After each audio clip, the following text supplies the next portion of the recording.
Engineering Center, as well as welcome to everybody here in person. Let me see, let me make sure the mic test. Hey, can you hear me? Yes, sir. Loud and clear. Okay, great. Well, we'll start it off with the New Mexico Environment Department's presentation. We have John David Nance, the Hazardous Waste Bureau Chief here.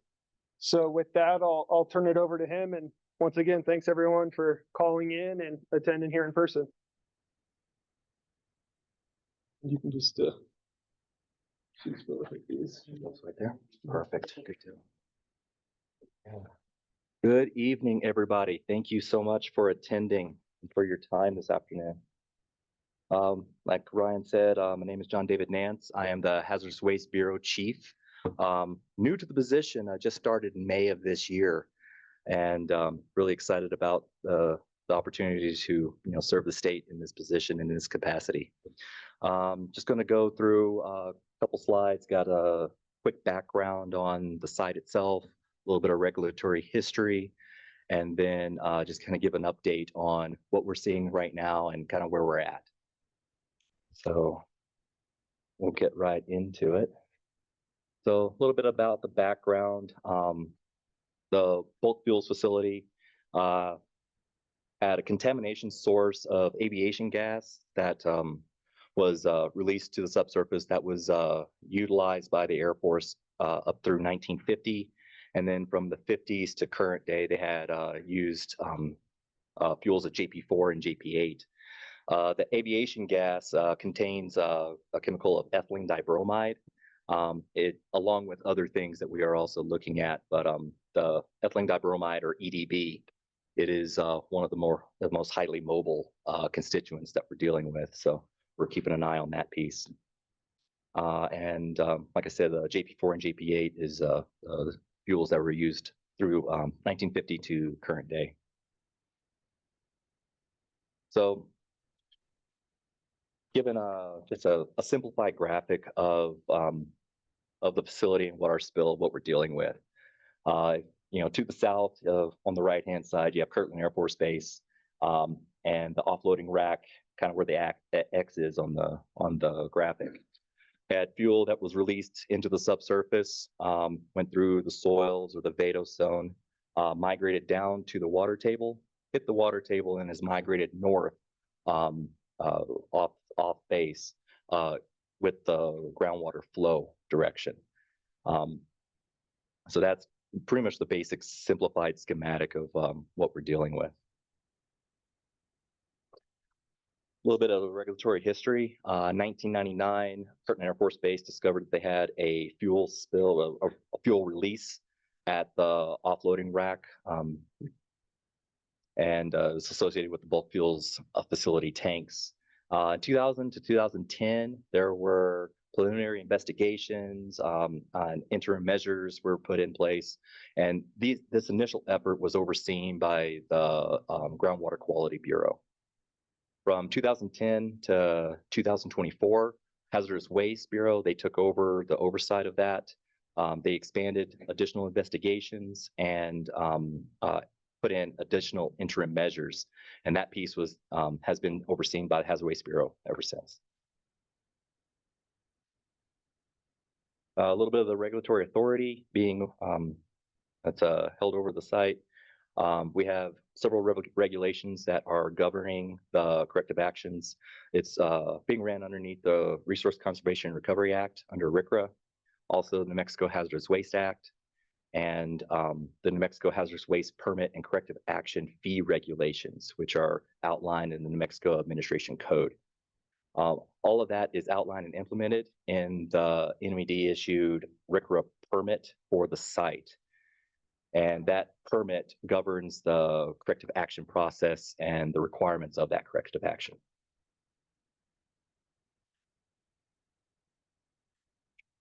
Bear with me, my notes are sticking.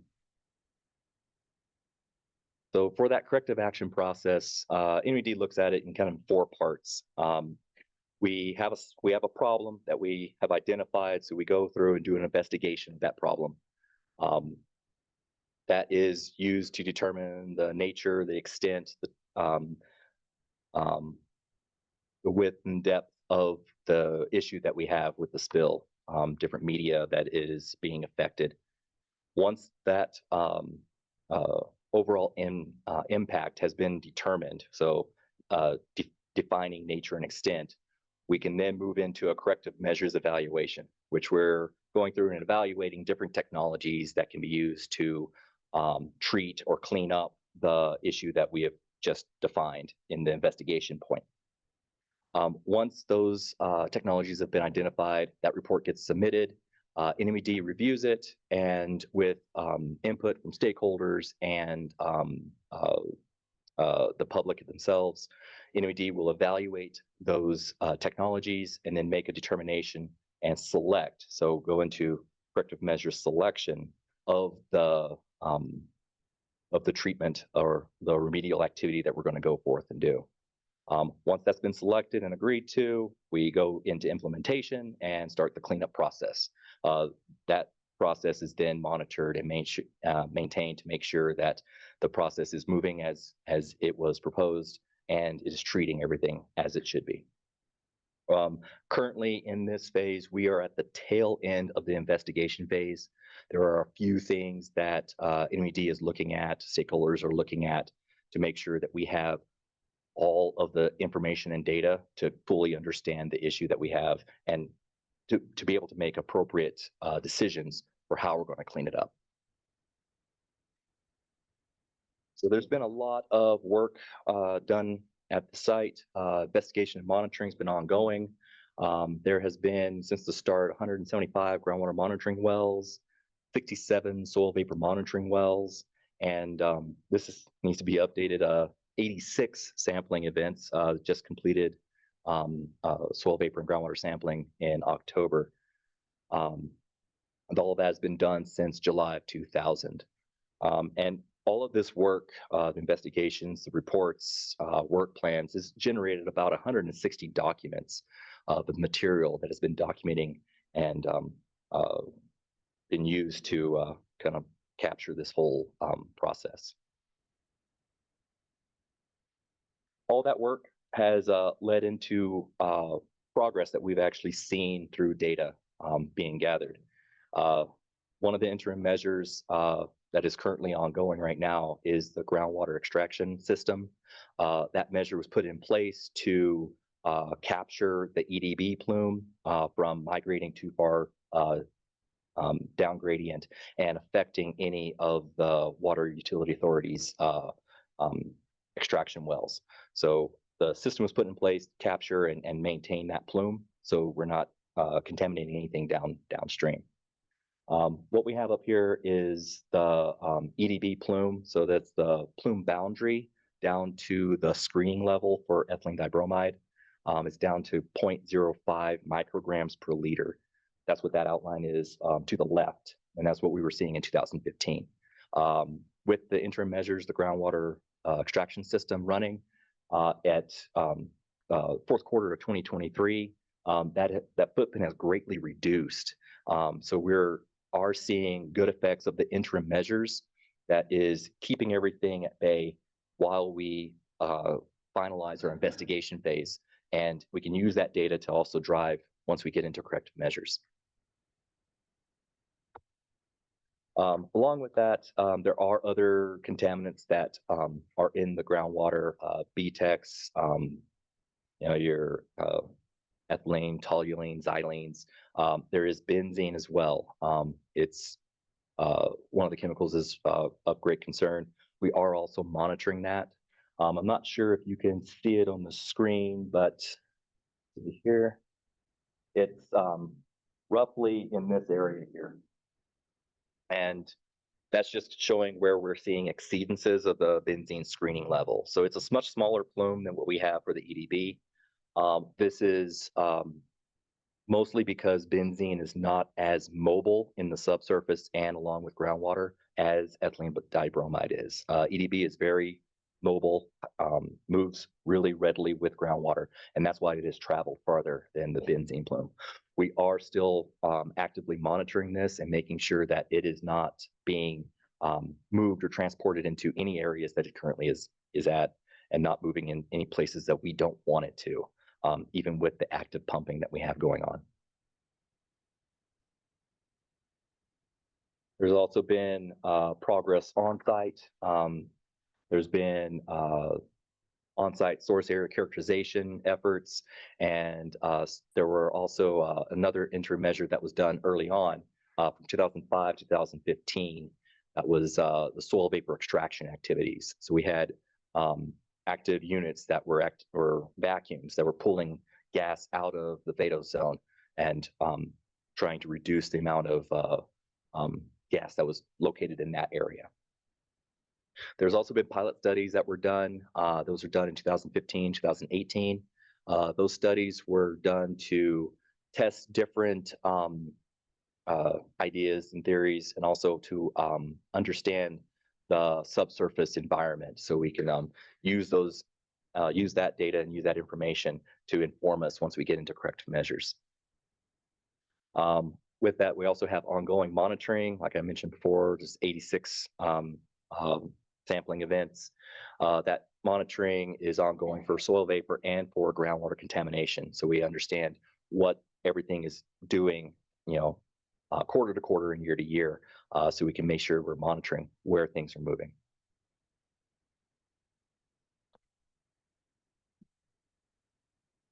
So current status. In July 2024, Air Force did propose some adjustments to that interim measure, the groundwater extraction system. When you're pumping at a steady state in doing groundwater extraction, sometimes over long periods of time, contaminants will get locked up in certain areas. So sometimes you have to change the dynamics of the pumping and treating just to keep kind of the bowl moving, if you can think about it that way. Sometimes things get stuck in areas. That was for EDB, yes. Mm-hmm. And so the Air Force did a study and then proposed adjustments to that extraction, which would essentially start to pull contamination closer to the plume core. The leading extraction wells had been essentially pulling clean water out and running that through the treatment system, which had been monitored by the Air Force. So the changes were essentially to try and target more of the plume core itself, since it had been shrinking, and that was what we were seeing on that the map I showed a little bit earlier. We had several meetings over that. We had some stakeholder input on concerns on the conditions on how that was going to be implemented. And through our different discussions, the Air Force ultimately determined that we should probably focus our energy and time to getting into that corrective measures phase. And we'll look at revisiting any changes to that interim measure, because as it runs right now, it is protecting the down gradient water and the Water Utility Authority's production wells. So we will be looking at that again as we get further down the road, after we finish up the investigation phase and get the phase 2 RFI wrapped up.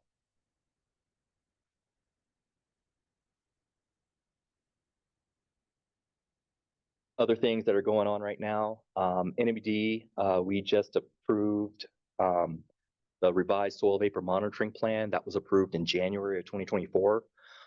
This new plan changes and implements a more accepted process for the purging of soil gas prior to sampling. With that, NMD feels that it will generate a more competent data set and a more accepted data set from what was previously being done. We also have received a groundwater monitoring plan in September 24. Another thing I needed to update on the slides. We recently issued an approval with mods this month on that monitoring plan. There was a couple conditions that we'd like to see in that. but overall it was an approval. Also, we have reviewed 4 documents related to the installation of new soil vapor and groundwater monitoring wells. These are for assisting with closing up that investigation and targeting the source zone characterization.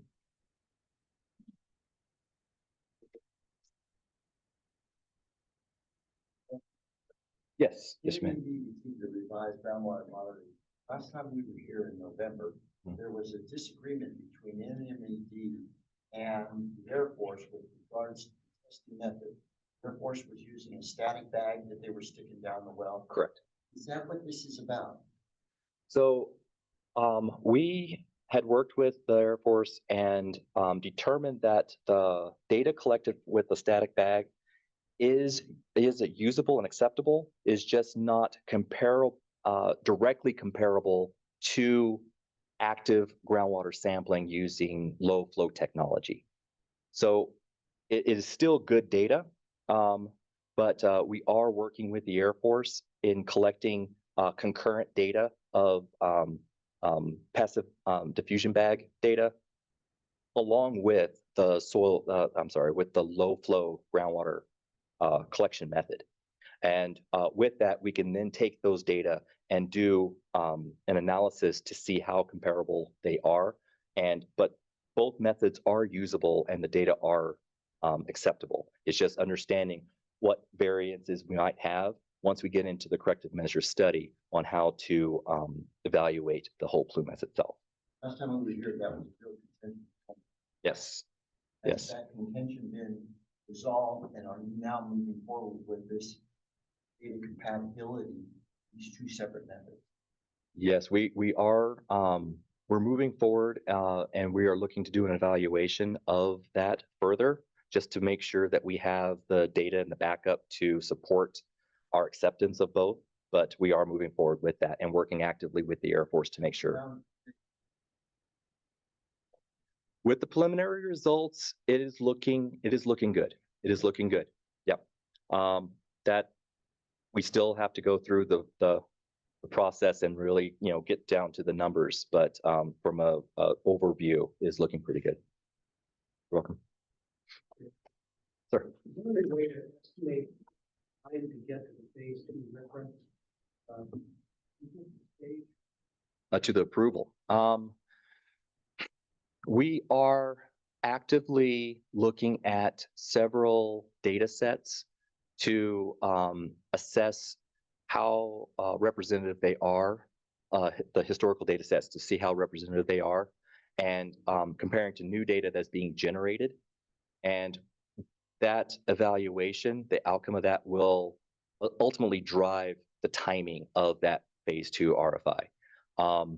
If things are looking good and we can get that comparison done, we are actively working to get an evaluation over to the Air Force so they know what we're looking for.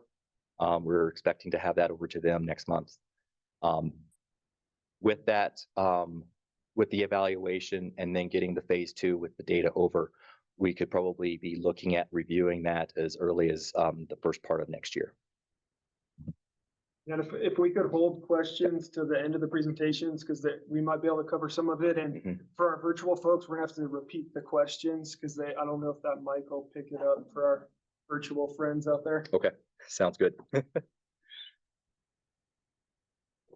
All right, so kind of adding on to that soil gas data. With the new work plan and the new process that's being done, the data is being generated. That data set is going to be utilized for evaluation with the historical data set.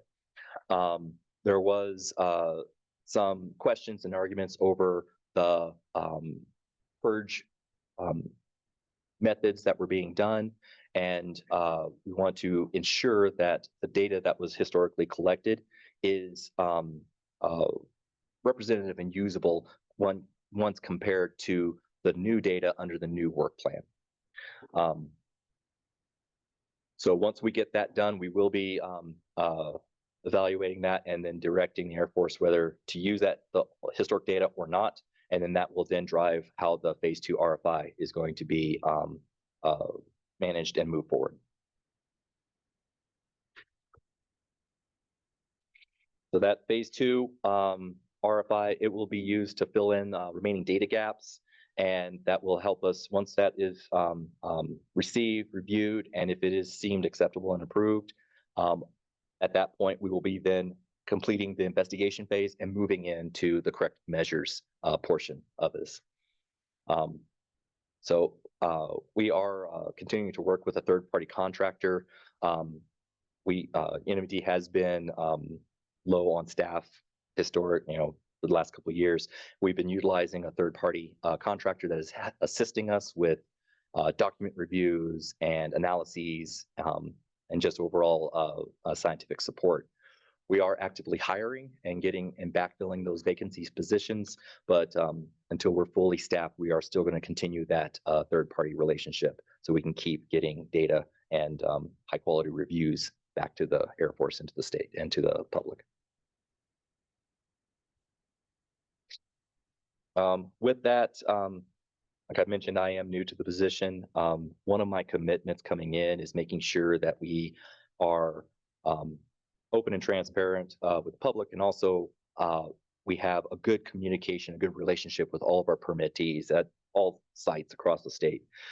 With that, we are continuing to frequently have conversations with the Air Force, keeping the communication lines open. So as we're identifying data gaps or seeing any issues, conversing with our stakeholders, getting any information that might have question, we are actually working to communicate that with the Air Force. And so we can shorten the timeframes of discussion and move towards finding real solutions on that.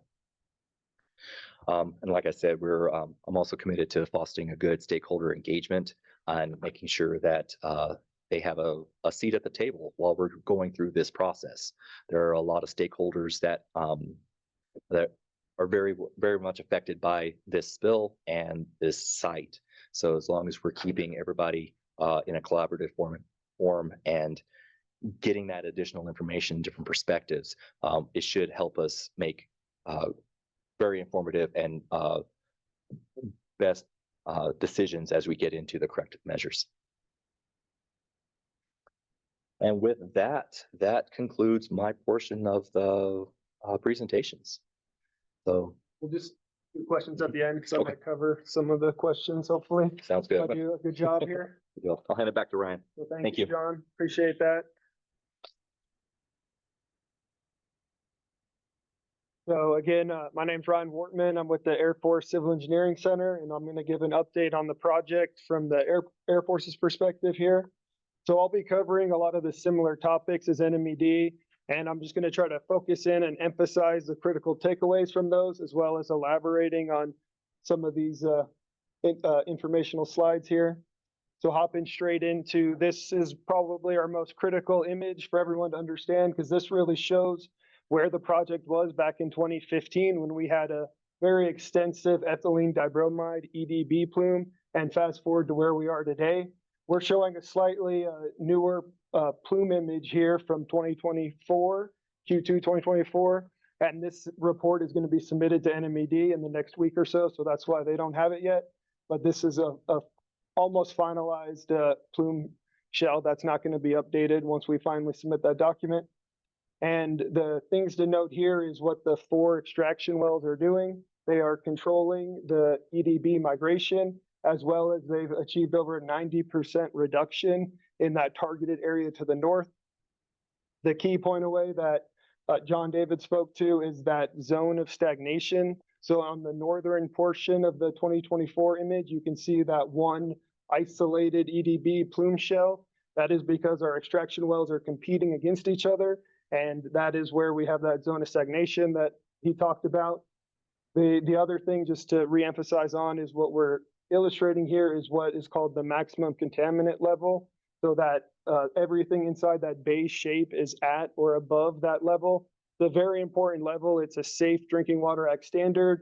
It's what the EPA as well as NMED is charging the Air Force to respond to and restore back, because at that level under the Safe Drinking Water Act, at or above it requires corrective action. Below it is safe to drink to the most sensitive populations. So that is where we are using to make decisions, as well as to show the public as well as everyone to what is contaminated and what needs to be remediated.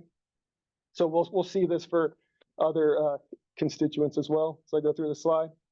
So another way to look at this plume is from a vertical perspective. So when you look at that last slide, it shows that right on the aerial imagery, but it's actually 450 feet below the ground surface. So that's an important conceptual understanding for the site. It makes all of our monitoring and cleanup activities much harder, but it does allow that spatial distance between where the contamination is and where people live, as well as play in Bullhead Park there. So on this image, we're also showing monitoring wells, sentinel wells, and extraction wells. Those, you can see the screens for those. The monitoring wells are very important. We collect data from those twice a year at a minimum, if not 4 times a year, depending on where they are. And that's used to tell us where the plume is, how it's changing over time, and take the necessary response actions. And then the sentinel wells, also very critical. These are strategically placed between drinking water wells and the known extent of the contaminants to be an early warning detection system. If any unanticipated migration occurred, we would see it in those sentinel wells. And actually, as the treatment systems made the tremendous success over the last almost decade now, some of our monitoring wells can also be used as sentinel wells at this point because they've been clean for an extended period of time. So if we ever saw a rebound in those wells, we could respond to those as an early warning detection system as well. Another way to look at our treatment system is through the numbers. So we saw what it looked like spatially, but these are the numbers. So the red line here is showing what the EDB mass is. So on the left side of this graph, that is the mass of EDB going from 0 up to 180 grams. And then on the right, the x-axis, we have the time. So as we've gone through time, through the operation of the system, you can see that red line is our measured amount of EDB mass in that targeted area, how that's gone down. And then inversely, we see what's coming into our treatment system. So this is the water that we're measuring coming into the treatment system has increased. So this inverse correlation is exactly what you want to see from successful pump and treat system. So that's just another way to look at it. Another status update of our intermeasure is our National Pollutant Discharge Elimination System, NIPD's permit. So we don't really talk about this one much because this was really a tertiary discharge location that was established right when back in 2015 when the intermeasure came online. This has never been used to date. And since this permit and this outfall location was initially established, we've actually installed a new injection well, which you can see here. On this, we have our 2 injection wells, and then we also have the golf course main pond as our 3 discharge locations. So since this well, or this outfall, the NIPD's outfall is what we call it, has never been used, never planned to be used, we actually terminated that permit. In March, we submitted a notice of termination to the EPA, and then they approved it in July. So we have engineered that valve to be shut and to prevent any inadvertent discharges, but it has never been used and will never plan to be used. So, but that's an update for you all there on that. Okay, the benzene plume, this is something that John David pointed out as well. So we have more contaminants at this site than just EDB. EDB was our main risk driver. As we saw, it had migrated much further from the source area than this benzene plume. And what we're showing here again is the maximum contaminant level of benzene. We're showing all the concentrations at that level or above or within that pink shaded blob there. And what we're also showing is over time, its relative stability. So from 2016 to 2018, or 2024, sorry, its overall shape has stayed relatively the same. You can actually see increasing concentrations here over time. And that's due to the rising water table actually contacting residual fuel in soils and actually increasing the concentrations, but the overall shape isn't changing. So that just highlights its immobility of the benzene due to its natural chemical properties, as well as the natural breakdown of it and the flat groundwater gradient in this area, or relatively flat groundwater gradient.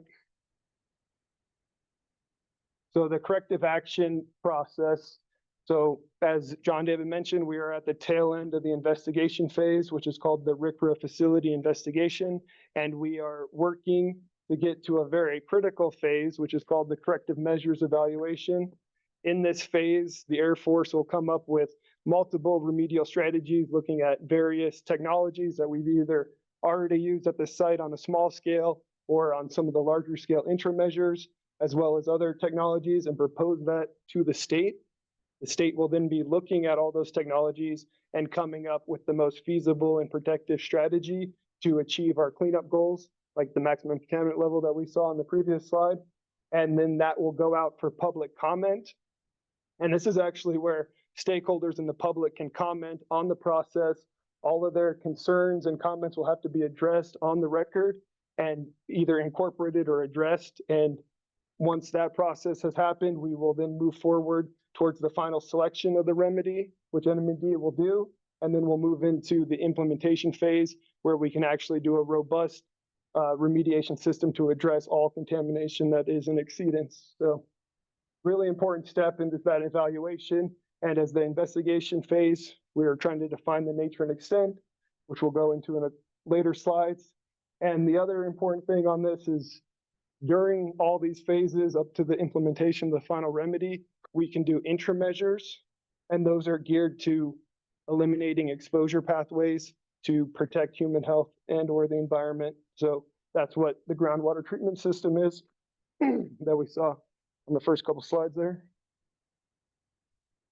So we'll go over some of the early beta zone interim measures here on the next couple slides. But to do that, we have to go back to what the site looked like before they were implemented, because they have changed what the site looks like. So this is back a 2009 conceptual site model. But we had this offloading rack, fuel offloading rack. This is where train cars would offload jet fuel or aviation gas. And this conveyance pipeline right by that offloading rack is where the leak occurred. So every time fuel was transferred, fuel would be released. Relatively small amount, about like 10 to 12 gallons would be released. But this occurred over multiple decades. We know at least before 73, because EDB is associated with aviation gas, which was discontinued back in 73. So it had to have started before that, and the facility was built in about the early 50s. So sometime in that time frame is when it happened, and it wasn't discovered until 1999. So that's how we got our fuel released over that time period. And what the orange is showing here is that's how the fuel worked its way through the lithology in the soils, all the way down to the groundwater. Fuel, we also call it light non-aqueous phase liquid because it's lighter than water, so it's going to stay on top of it. So as it comes down, contacts that groundwater, it's actually going to stay above it. And another feature of this site is our smear zone, which you can see right above the dissolved phase contaminant plume here. And that was created where fuel first contacted the groundwater. You know, we're anticipating that in the 1980s timeframe. And then it created the smear zone as it continued to drop down. So that is all part of that source area that we've shown in the benzene plume map. So that's all in that same area there. And this is just some of the interim measures done where this soil vapor extraction, that's where you actually drill a well and you pull in soil vapor, which is basically just air. You're pulling that in and it has constituents of the fuel in it, and then you burn that off in a combustion engine. So that's what the soil vapor looks like conceptually. So this area, so this checkered line, it's been on all of our figures here, but this is kind of zoomed in here. This is where the leak occurred, this black and white checkered line here. And then the benzene plume is slightly to the southeast of that. This is the major footprint of the benzene plume. So this is where we targeted all of our early interim measures. So some of the impacts that we've seen from that is from our soil vapor extraction activities. About 3/4 of a million gallons has been removed, or equivalent gallons of fuel has been removed. And then there's been 3 soil extractions, which is about 3,000 cubic yards of soil, all here in the boundary. And here's just some of the locations. So again, on the left side here is where the fuel release occurred. So this was soil vapor done right where the fuel released. And then these other soil vapor points were done above the benzene plume where the soil contacted the groundwater. So that's where we targeted those early intrameasures, as well as here's the soil excavation boundaries. So this is that offloading rack, and this is where the fuel actually released. So 3,000 cubic yards of soil removed and everything down to 20 feet. So we don't have any extensive soil contamination at the site. And again, those were done as intrameasures. So the soil removal is very key because we have airmen as well as, fuel yard workers in that area. So eliminating that soil reduces that exposure pathway to them. So a lot of things have been done on this site. I just highlighted a small portion of them there. This is our 25-year time frame. Currently, that investigation phase, we're really in more of an administrative step on that. We've done a lot of one-off investigations as well as our ongoing monitoring efforts to give all the information we need to assess the nature and extent of contamination across all medias.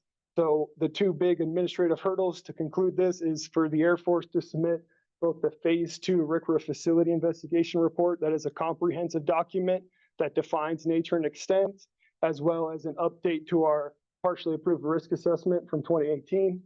These two key documents with NMED's review and approval give us all the information we need to move forward and start evaluating those final remedies in the corrective measures evaluation. Another thing to note here is monitoring. Hopefully I've highlighted the importance of our monitoring efforts, and that's going to continue to be done throughout the entire process because that tells us what our problem is and how it's changing over time.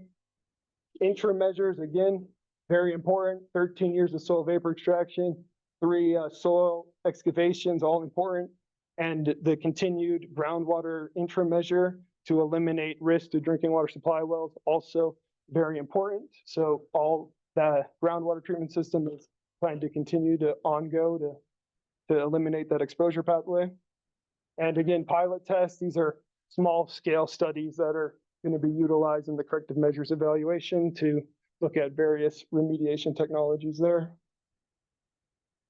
So monitoring work plan, this has already been covered, but a lot of progress because again, we had a lot of back and forth on these monitoring work plans historically, but as of this year, we've had approval from NMED on both soil vapor and groundwater work plans. So now we're moving forward with an agreed upon methodology to collect data, which again, the data we collect is very important because that's how we make decisions and figure out where the problem is and how to address it. So this is great progress for the site to have those work plans. And we've implemented the soil vapor one starting in Q2 of 2024, and the groundwater work plan will be implemented starting in 2025. Another work plan that's in the works is the soil vapor or groundwater monitoring well installation work plan. So we are submitting a work plan to describe the installation of 2 additional monitoring wells to add to our network of 174 wells. And these are shown on the next slide here. So the pink locations here are where the proposed locations are. So we're submitting that for immediate approval. And once we get that approval, we'll go out and install these wells. These are to further refine the delineation of our dissolved phase contamination.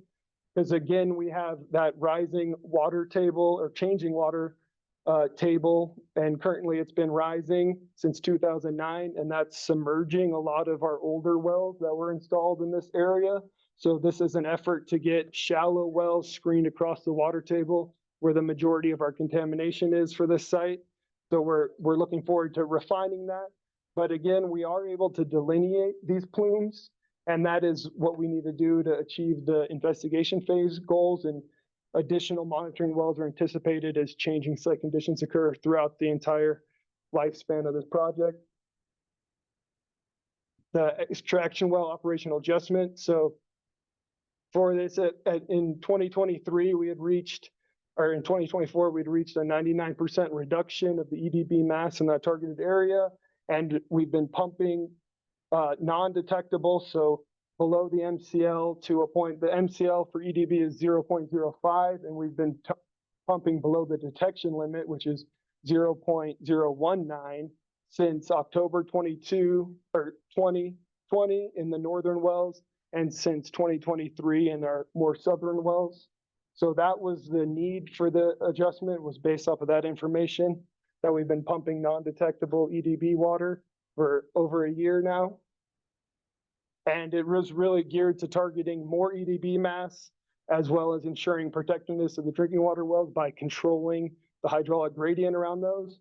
But again, as NMED mentioned, getting to that CME phase and then to the implementation phase is much more important for this project in its totality of achieving its overall goals of restoring the environment. So we've deferred these actions, but again, we've both agreed that based off of those first two bullet points, this will need to be reevaluated as we continue to work towards that CME phase. So the phase 2 RFI report, this is the critical document that's needed to achieve our goal of getting to the CME phase. So the Air Force needs to submit this, and we need to get NMED approval and direction to move forward the CME phase. What the RFI report does is it summarizes 2016 to 2023 data. It includes 3 investigation reports that were done, addresses over 122 regulatory comments, delineates the nature and extent of soil vapor and groundwater, and it'll provide an updated conceptual site model. Where this report is currently is the Air Force has submitted an extension request in September of 2024. This was to seek clarification on the 4,800 soil vapor samples that NMED has asserted to be unrepresentative. This soil vapor data, which I'll show on the next couple of slides, is critical for meeting that report objectives. So we're working with NMED to come up with a specific defensible evaluation to ensure that the data utilized to write the phase 2 report can meet the report objectives of defining nature and extent of contamination. So the next couple slides, we're going to go into the phase 2 data sets that are used to illustrate this cartoon, which is our 2023 conceptual site model. So as we mentioned, those intra measures have changed what the site looks like. You can see we're showing the soil was removed in the source area. You can see how the extraction wells, the groundwater extraction wells, have pulled back that ethylene dibromide plume. You can also see how the rising water table has submerged some of that smear zone that we showed in the 09 figure. So this is just a more up-to-date cartoon version, but what the phase 2 does is it puts data to justify that this cartoon is what's actually going on with the site. So the soil vapor data, this is what it looks like when you do a 3D visualization of our 323 soil vapor monitoring points. We collect data from that twice a year, and this is a contour of the concentrations there. So this is all in that unsaturated zone. So this is all above the groundwater, that 450-foot thick unit of our Vado zone is what we call it, where no groundwater is. And this is how the fuel migrated from the source area down to the water table. So we're also highlighting a key geological feature there at 250 feet that moved it laterally, but it's relatively vertical migration from the source area to the groundwater. And the soil vapor data is needed to show how that fuel migrated from the source area to the groundwater, which is a key component of the phase 2. Another interesting note here is you can see our fourth quarter 2023 vapor shells are matching up quite nicely with the second quarter 2024. And if you remember the monitoring well slide, that's when we first implemented the new soil vapor monitoring techniques. So these images matching up is exactly what we'd want to see with the new method comparing to the old method there. Again, these are some images from the phase 2 RFI, and just to highlight how important that soil vapor data is. So this is really a cross section going through our source area that just shows the site in totality. So here we're using geologic information from geophysical logs, as well as boring logs from the numerous monitoring wells that have been installed in this area to show the geology and how that geology impacted the flow of the fuel to the groundwater. You can also see how the groundwater plume here in the very bottom here matches up with the soil vapor plumes. And this is how all the site data looks like to kind of show what the data indicates to match up with that cartoon we saw on a previous slide. Again, benzene plume, same thing, same overall footprint in that Vado zone. because it's all off-gassing from the residual fuel that's in soils. So right where the fuel migrated from that source area to the groundwater, we're seeing a very similar image. This is a main geologic feature in our site. It's a layer of less permeable silts and clays, and it actually is what moved our fuel laterally. Instead of going straight down from the source area, we moved to the southeast a little bit, and that's all shown through the geophysical logs, as well as you can see how the soil vapor data also spreads out along that same less permeable layer, and the benzene groundwater plume, how it matches up with the soil vapor data for that as well. So again, just to wrap it up, our main objective right now is to get to the corrective measures evaluation phase, working with NMED to achieve those goals. The major steps for that is for the Air Force to submit both the phase 2 RFI and the risk assessment. And before we can submit those, we need input on key data sets that are used to write those documents. And just to close out, transitioning to the CME does not mean additional data is not going to be collected. Again, we're going to continue monitoring throughout the process to ensure we understand exactly where contamination is and that there's no unanticipated migration of it. And then again, changing site conditions are going to utilize or necessitate more monitoring wells as we go throughout the process. So we're submitting that new work plan for new monitoring wells, and we're anticipating that more may be needed in the future as site conditions change. So we'll open it up for questions here. You want to highlight, we'll have some contact information here for you all, as well as our website for this project. And we have an administrative record where all the documents that we've discussed are provided. Upcoming, we're going to have the same upcoming events for 2025 in April and November public meeting. And then I do want to encourage everyone in July, we actually open up our treatment system where people can come and tour the actual facility that's actually being run continuously to ensure that protecting this drinking water. So encourage everyone to attend that as well. And with that, I'll play, this is our plume morphology over time. So we can play this in the background and open it up for questions. So if you have any questions, I'll bring the mic over to you so everyone can hear it. And then, hey, if anyone has a dash, please bring those up as we go through it. We'll start with in person here. We're just talking to the thing. Okay.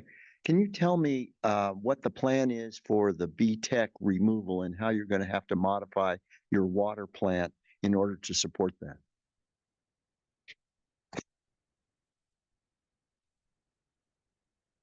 Yeah, great question. So the current treatment system uses granular activated carbon to remove the ethylene dibromide, and BTECs can be removed utilizing that same technology. So a similar pump and treat system will likely be used. However, that smear zone does complicate things because you can't run actual fuel through those granular activated carbons. So some sort of phase separator would have to be run in series before that.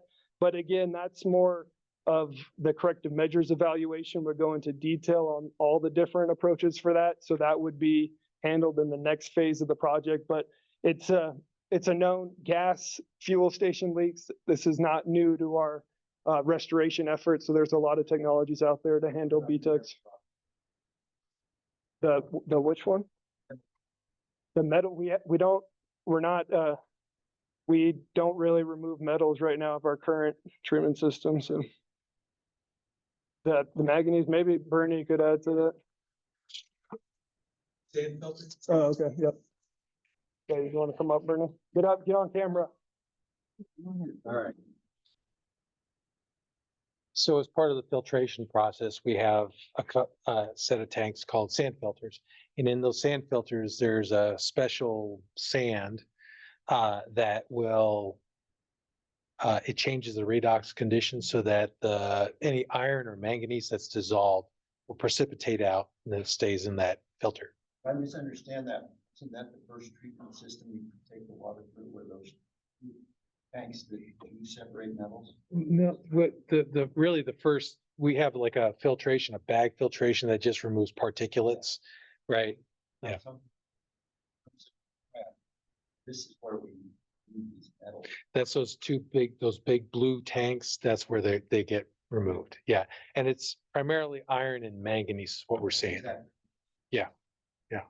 Okay. So all of the B-Tech will not be affected by that metal removal? No. It's irrelevant? Typically not, no. Yeah, That's, those are just hydrocarbon, so it'd be, the granular activated carbon would be utilized for that as well. But again, yeah, that's the treatment system's designed for ethylene dibromide right now, so that'd be part of the comprehensive remedial strategy for the source area plume, which will need to be, thoroughly vetted through that corrective measures evaluation. And, input like that and concerns through that CME process, there's actually a place for you to engage in that process and those comments to be addressed on the record. So love questions like that. And the CME phase is geared towards addressing those. Any other questions?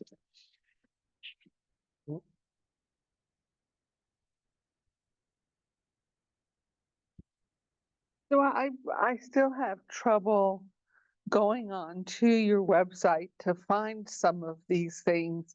And I guess most of it is NMED, John David, if you could answer, because you have here talking about, you've discussed it, you've made comments, and proposed adjustments, but where do I find that? Is it just a report to Kirtland Air Force Base and it's not documented for the public? Those should be on. Sorry, get you on That's okay. record. Yep, those should be on the public facing administrative record, both with Kirtland You're giving, right. and Yeah, each agency maintains. should be on both. Yeah. Record, so I have a link to where the Air Force's administrative record is, but NMED has a similar record where they provide it publicly. So all these correspondences are public information. I'm checking websites, but I've gotten lost somehow. Want me to email both of you or just Yes. call you and say, Let me give you my walk me? card before we Because I leave. know they're pretty dense websites. Yes, yeah, it is, especially on the NMED side, Well, if you can could be just say dense. your email out, put it on the record if other people Yes. need help, that'd be great. Yeah, my email is jd.nance@envnm.gov. Yeah, jd.nance, Nance, @env.nm.gov. A lot of dots. Yep, and I have a couple business cards as well for those in public. It's okay.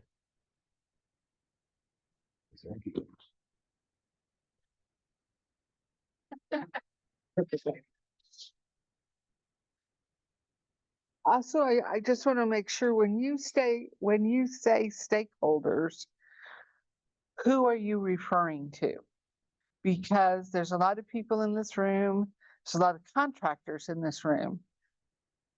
All the stakeholders. So what are you including all of that? Including water authority, including public, all that good stuff?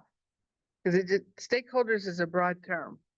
Yeah, no, I agree. Yeah, stakeholders is a broad term. And when we talk about stakeholder engagement, we want that to be a broad, participant list. So we have monthly stakeholder meetings that include the city, the county, NMED, the water authority. So we have those.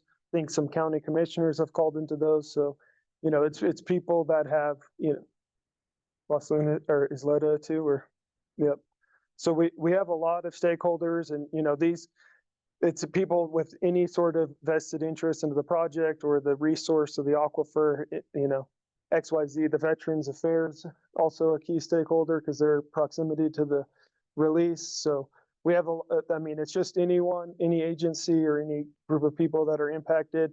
And then, public, this CME phase, as I've said, stakeholder engagement, it's also open to any member of the public can then participate in that phase as well. So it's supposed to be a wide reaching term.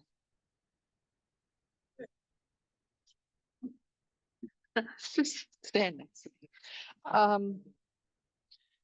It was mentioned about stakeholders, and then you threw in the term, Ryan, permittees. So I'll pass it back. So yes, so we as a state, we issue the permits. The Air Force Base is the permittee. They hold, they're governed underneath the RCRA permit. And so that's the governing document for the corrective action phase that follows through RCRA, through Mexico Hazardous Act, and all of our New Mexico Administrative Code regulations. So when I'm mentioning permittee, I'm talking about the facility themselves. So that would, in this case, would be the Air Force. Mhm. And Ryan, you said you're going to be submitting next week to NMED on this report? Just our periodic. Oh, sorry. So our periodic monitoring report for the second quarter 2024 is what we're submitting, as well as that well installation work plan for the 2 additional monitoring wells. Those are the 2 upcoming documents here that we're targeting before 30 November. Do you mean the 2 competing wells? Is that what you're talking about when you say the wells? Because you mentioned competing wells on that slide on page 19. Yeah, so the monitoring well, and here I can go back to some of these slides here for reference.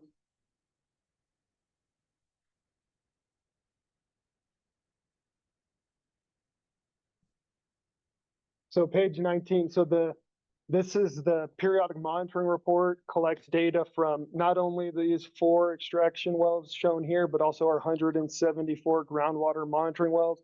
So all of that information is presented in that report, collected from the second quarter of 2024, and all of that's used to develop that image we're seeing on the right here.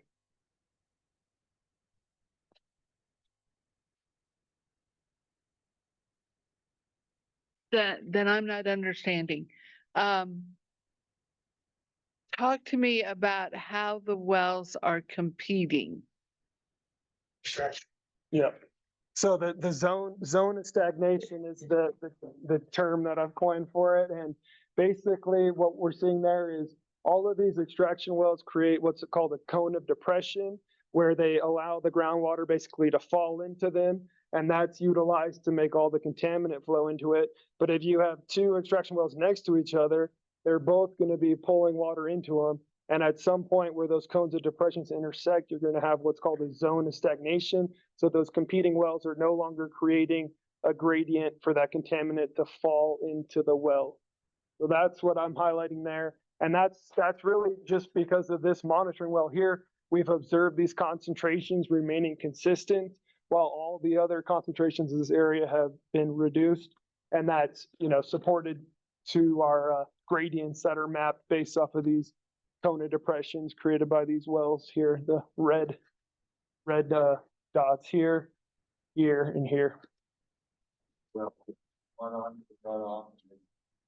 So that's all part of the operational adjustment that we're going to have to look at into the future here as we get out of that investigation phase into the CME. But yeah, exactly. The question was, could you turn one on and turn one off and oscillate the extraction wells? And that is a good way to alleviate a zone of stagnation. So something that we'll definitely look at the future for achieving that remediation of that one well there that's in exceedance.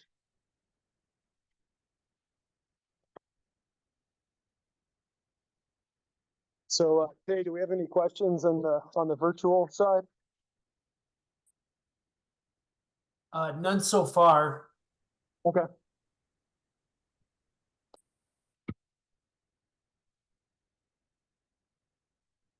What's your judgment as to when you will be complete with the project? And at that time, what will you have achieved in terms of level?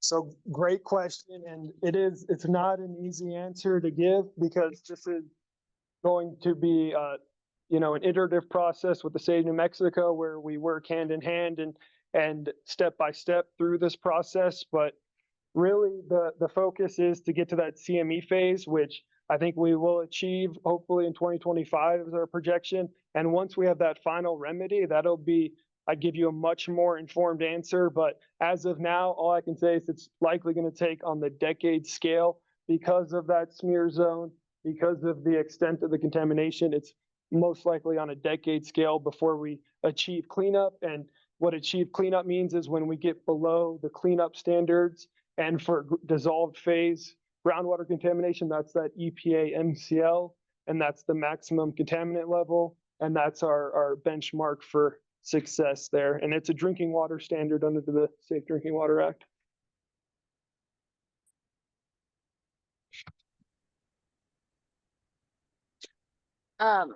Safe standards are going to be for the quote unquote most sensitive populations, and I'm wondering what the quote unquote most sensitive populations are for you guys.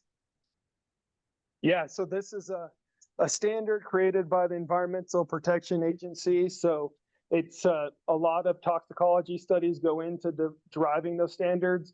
The Air Force doesn't develop them, and I'm not a toxicologist, so I can't answer that. But sensitive populations just means they're considering like pregnant women, people of different sizes and different consumptions. And it's based off of, drinking water, what they're putting into their bodies. So it's developed over a lot of case studies and a lot of information goes into developing those standards. Sir, we have an online question. All right, great. Yeah, the question, what is the estimated cost of the whole project? So currently we're at over $130 million expended to execute the work that we've done to date. And when we get to more final remedy selection and implementation, I mean, that's going to increase quite a bit. So the infrastructure costs a lot more than the routine monitoring that we're doing. So I would see, I could only estimate, but it's going to be, around double what we spent to date to achieve those cleanup standards.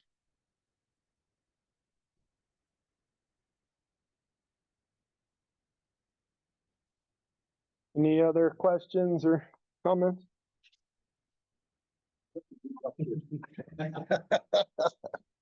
All right. I understand that Massachusetts is doing a similar cleanup on a joint base that they have there. And they passed state standards that were more strenuous than the federal standards. Would you care to comment on that? Yeah, I think it's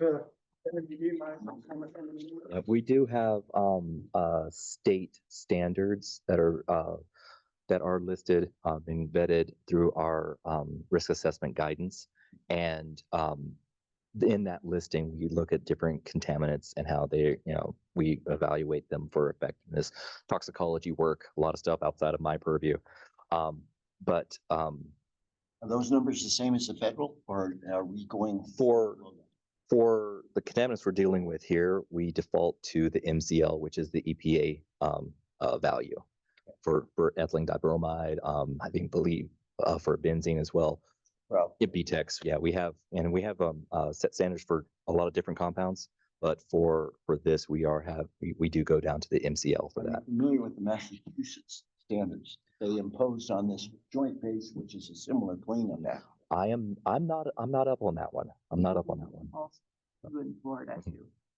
Well, Yeah. yeah, Regulator in Florida. yeah, but I mean, I was Just have to be surprised the that most the stringent standards and- were about Correct. half what we're using right now. Okay. And that surprised me. And so that would then lead to the conversation, should we ask for a more demanding standard than the Fed standard? And that's why I asked for a comment, whether or not you felt it was necessary or not. As of right now, for main MED, we are regulating to that federal standard. So that's what we're working towards. When we get into the corrective measures and stakeholder engagement and public engagement and looking into the cleanup side of it. That will be a factor that's evaluated. But as of right now, we are regulating to that federal standard. It's Okay. for ethylene dibromide, I believe it's 0.05 micrograms per Yeah. liter.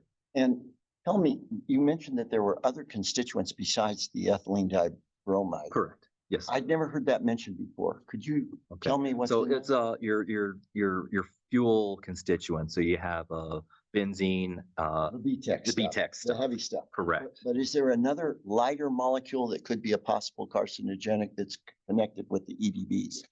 They did a full suite of sampling and the initial characterization, and EDB was the driving, the predominant, risk driver. yeah. Correct.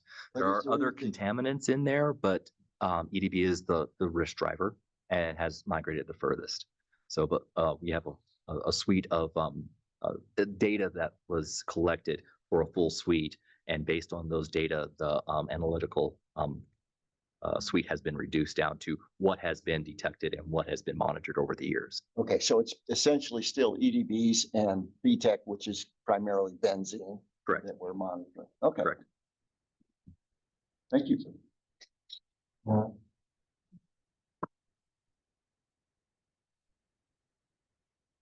And I'll just make that comment to your point about the levels we did early on, and I'm sure it's in some public comment and some public report where I know the public made comments about why are we even accepting any EDB being allowed to stay? Why don't we go to zero? And, thanks for reiterating, we're following EPA's standards.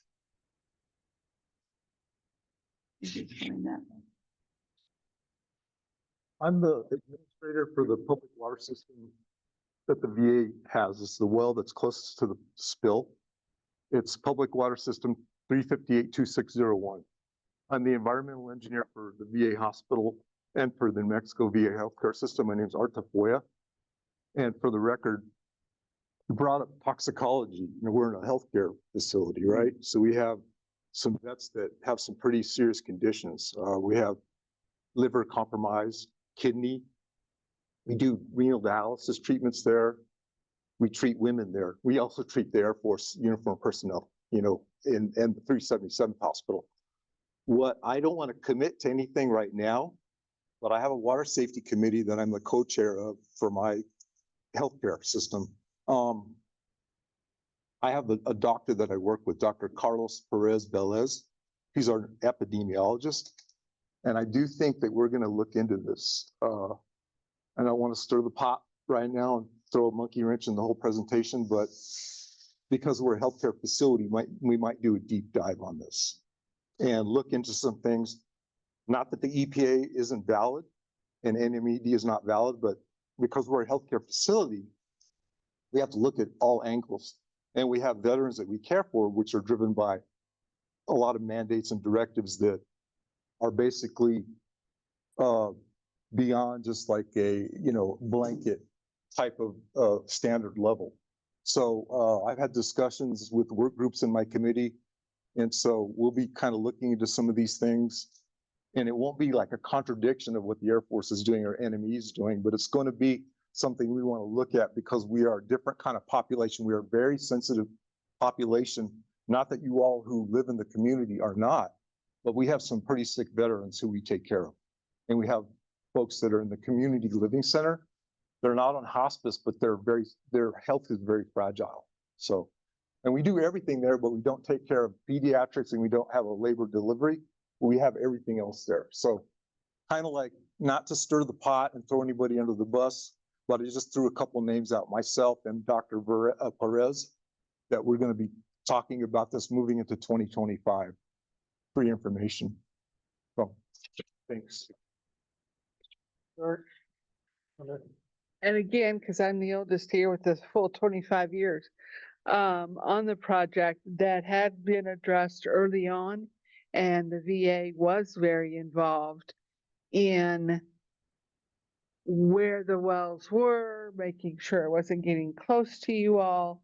So I don't I don't know if you can dig that up or not, but it should be in the record somewhere, but I do remember it was very early. I would even guess 2000 to 2005. Before we started remedial actions with the soil vapor stuff. Yeah. Yeah. So you've been involved. The VA is very happy though with what's happening with our partnership with the Air Force through NMED. But we have directives at the VA because we're a separate, we're an agency that is like the largest healthcare agency in the country. And we do renal dialysis, for an example, at the VA. We have an additional set of water treatments we do just for our renal patients. So whatever water we get that's from our groundwater, of course, we do like 5 or 6 levels more treatment on that. But still, we are healthcare, so our healthcare is a whole nother universe beyond just the hard science end of things. So, just to kind of throw that out there for people to think about. No, that's great. Appreciate that dialogue and comment. And, I would just add to that we do monthly water well sampling, and we've had no detections of EDB at any level. So that's, as low as you can possibly get. You can't detect 0 of any chemical, but we've been non-detect any chemical, and our treatment system, granular activated carbon, removes all contaminant as well. So that, as the levels that we use to drive decision-making are important discussion and dialogue. And again, as John David mentioned, that corrective measures evaluation is where that dialogue is meant to take place and be solidified as we move into that final remediation strategy. So great dialogue, and, appreciate those conversations to continue as we progress through here.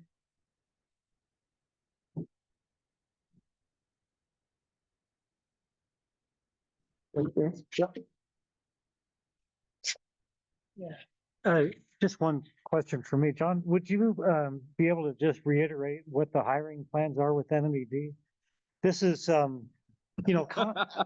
continuity is everything. And, when I was here in Albuquerque the first time in '99, I went to a public meeting, and there's a lot happening. So if you could just kind of reiterate NMED's plans, is it a permanent position? Are there more than one? Will there be support staff? Just in terms of continuity and NMED's hiring on this project, to have somebody, full-time dedicated to this. Hopefully they won't get scope creep or scope drift, but we'll actually be on this project. Yes. So, yes, definitely. We want to be able to staff the correct and competent people for this project and keep that continuity. We are actively hiring, bringing in talent to backfill our vacancies. We have an analyst has been working on it for several years. I've had some involvement with this and has been really getting into the details of this project to fill up some support from my level as well. I've had a lot of suggestions, especially from the Water Utility Authority. They have openly suggested that we have a dedicated team of staff that is on this project. We do similar for Los Alamos National Labs for our regulatory oversight for there. I took that to heart. We are actively hiring, and I'm looking to actually set positions that solely work on this project, just so we have that backlog. Unfortunately, I can't take our reviewers and permittees and chain them to their permit managers and chain them to their desks to keep them around. But that is the goal, is to backfill at least 2 to 3 staff members that are working on this project and being able to keep that historical knowledge, if you may, and be able to work through this process. Hey, so great. Well, that's encouraging. Thank you. Yes. Along with that, we do have a subcontractor that has been providing backfill and services for us for several years now, and we're maintaining that relationship to kind of bridge that gap as well while we're doing the hiring process and getting those reviewers up to speed. Okay, sounds good. Yeah, I do know from experience, I'm retired now, but contractors kind of come and go because of procurement requirements and so forth. So that doesn't really give you the continuity you need. Correct. So having the staff, that's encouraging. Again, thank you. Yes, yes. John David, how long do you think this project will run for? It is hard to say at this moment. I know Yeah. you can't, but are we talking to the end of the century? Or do you think we're talking beyond that? It depends on the technologies that we're able to identify and the model efficiencies of those technologies. The ultimate goal is to try and get a corrective measure put in place that is efficient, that is driving cleanup, not just, keeping things at bay. As Mr. Wortman had mentioned, the depth of groundwater is 420, 450 feet below surface, plus all of the soil vapor that is in the Vados zone. It's a complicated factor. So there's multiple things we have to deal with and address when we do our corrective measures. But it will be a decades-long process, if I had to say a time frame, but to really hone in that, plus or minus 20 years would be very difficult at this moment.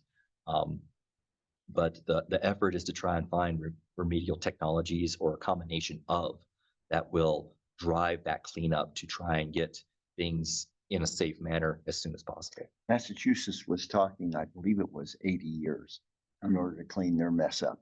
And I'm guessing that everybody's saying that sounds about where we're going to be by the time we're done. Because there's, like I said, there's multiple phases throughout the media: soil, groundwater, have soil, gaseous phases. There's a lot of elements that need to go into this. There have been some projections of hundreds of years. Yep. If pump and treat is the only thing, there's a lot of estimates and a lot of modeling that's showing it's going to be a long time. Yep. Like I said, once we get into that and look at the technologies, see what efficiencies we can get out of those and what is working with the environment we have here. The subsurface environment in Massachusetts, a lot different than what we were dealing with here. But the general process itself would be probably consistent. Yeah, okay. Great, we'll do one last round of questions if anybody has it here. And not seeing any arms raised up, but, oh, dang it, I almost got out of it. All right, I'll hand it over to you when I'm done here, Nance. Okay, so my question is on page 13, which was John's, and you had another page designating it, but you guys are talking about data gaps to be filled in. Could you be a little more explicit about that? What are these gaps? Does it have anything to do with this static bag measuring, or is this another problem that you're addressing? Yes, so we have a couple of data gaps that we're looking at. It is having definitive data backing up our observations of the passive diffusion bags versus active sampling. Having the same type of background and data sets for backing up our evaluation of the historical soil gas data, 2016 to 2023 timeframe, making sure that those data are defensible if we decide to bring them forward and utilize those as representative of the site. So those are kind of the gaps we're looking at. A couple other things are just making sure that we have a good handle on the nature and extent of the actual groundwater plume itself. Is our lateral extent fully defined? Do we have that? And is it completely done? We don't want to make any mistakes when we move into that corrective measures, because if we start evaluating on a plume and a nature that is X and we're actually dealing with Y, it could potentially hinder our cleanup procedures. View the EDBs as a successful program at this point? The interim measure for EDB and groundwater itself. We do. We're seeing a reduction in the exceedance plume And that's moving in a correct pathway. The process itself has been protective of the groundwater extraction wells down gradient to the Water Utility Authority. That is a primary goal, is to protect those wells. They have a huge stake. They are the ones who provide all the drinking water in the area. And it's critical that those wells are protected. And they remind me every so often about what's going on. And I welcome that type of interaction and perspective. But the interim measure for groundwater thus far has been successful. It is, the data is reflecting that the plume boundary itself, the exceedance plume boundary, is shrinking, and it is protecting any further migration down gradient. So it is achieving what it was meant to do. So what kind of a score would you give the BTEC at this point in time? For BTEX and benzene itself, it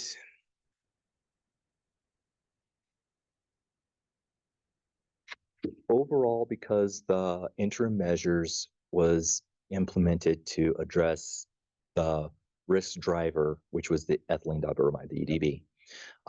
BTEX and benzene itself, it is being monitored. It is not being addressed in a remedial sense because of its lack of mobility.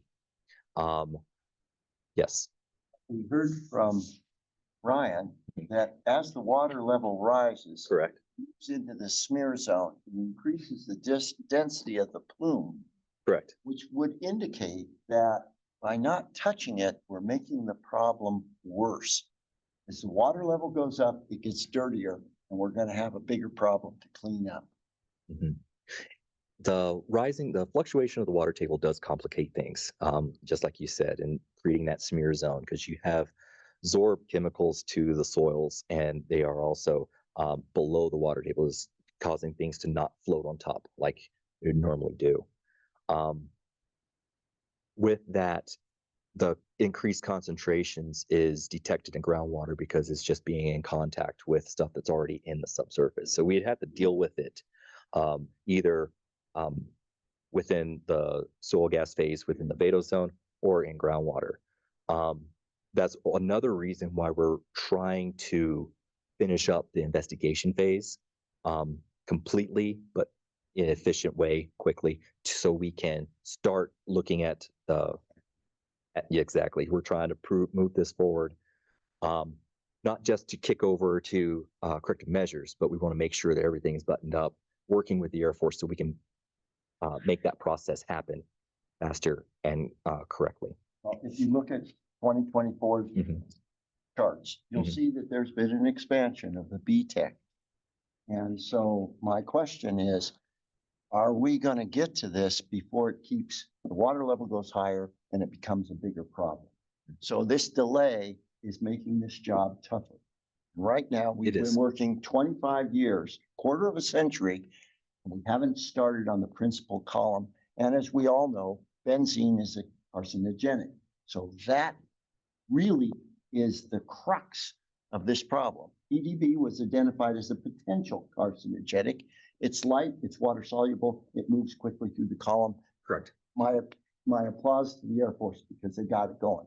But we're delaying on this BTEC, and that concerns me gravely. Yeah, I would just note on that, agreed. I'm showing that image we were talking to where that we are seeing that increased concentration of the groundwater contaminant plume. And there were early interim measures implemented to address the BTEX column as well in the source area.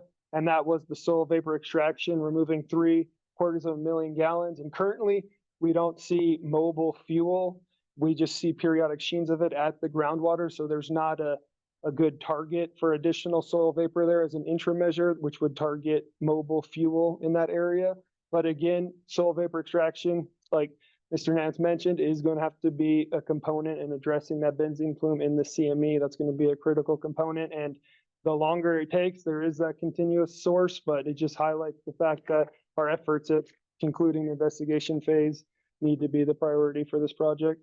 Move with the lack of. Yes, agreed. And 25 years to do the investigation is not what I call quick. No, it's a long time, and there's a history for, you know, a lot of history going back into that, not knowing how much of a problem it was historically, and then ramping up efforts as we, you know, identified that groundwater is actually impacted. For the first almost decade of the project, they didn't even know that groundwater was impacted for this project. So there's a lot of history there for that 25-year marker, but no, it doesn't. No one's happy with that, and we want to continue to move forward and get into those additional stages. So Can I ask one more question? What would you mark as the major accomplishments between 2023 November and 2024 November? What did you do in this last year? So I'll go through that. So our monitoring work plans, I think you noted in an earlier question that there was a lot of back and forth on those. So through our biggest accomplishment in my mind is getting approval on both of these groundwater monitoring work plans to ensure that our data, which drives all our decision making, is defensible and can be used to include the investigation phase as well as inform corrective measures evaluations. So that data is needed for all the steps that we need to get to the CME and beyond. Yes. I concur and reflect that as well. Getting the revised soil vapor monitoring plan approved. One, from the NMED standpoint, will be providing more definitive data, acceptable data from our side, and we can use that to evaluate the historic data and determine how representative that those data are. Coming to an agreement on that and getting those new data collected, it goes a long way in our confidence in knowing that, yes, the historic data is representative. We do know and have good control over the nature and extent for soil gas.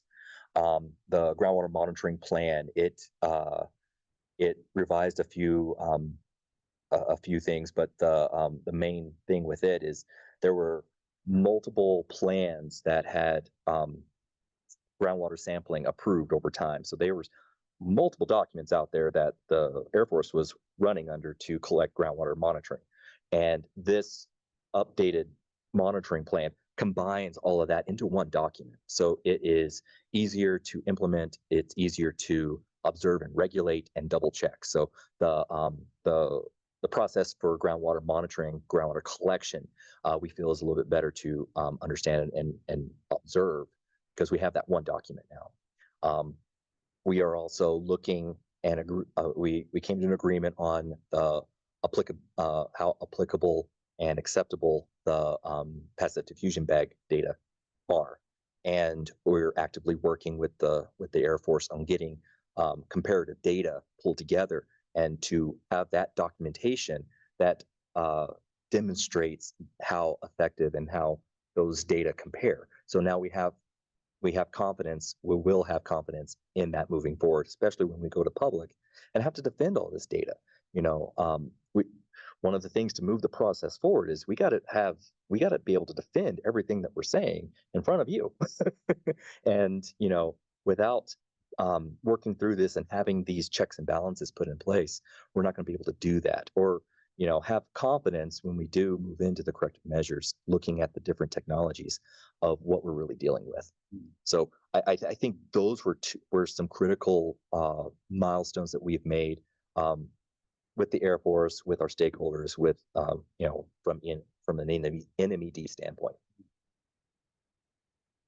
I'm hoping that next year at this time I can stand up here and say, yes, we have an RFI that is being approved. So that's what we're working towards. Agreed. Well, thanks everybody. Great Q&A section, and hopefully that presentation was informative from both NMED and the Air Force here. So with that, we'll close out the virtual meeting. So thank you all for attending there, and we'll leave these posters up here because we have till about 7:50 here. So if there's any additional dialogue anyone wants, we'll have the posters up for the next 20 minutes or so, and appreciate everyone attending. So thank you.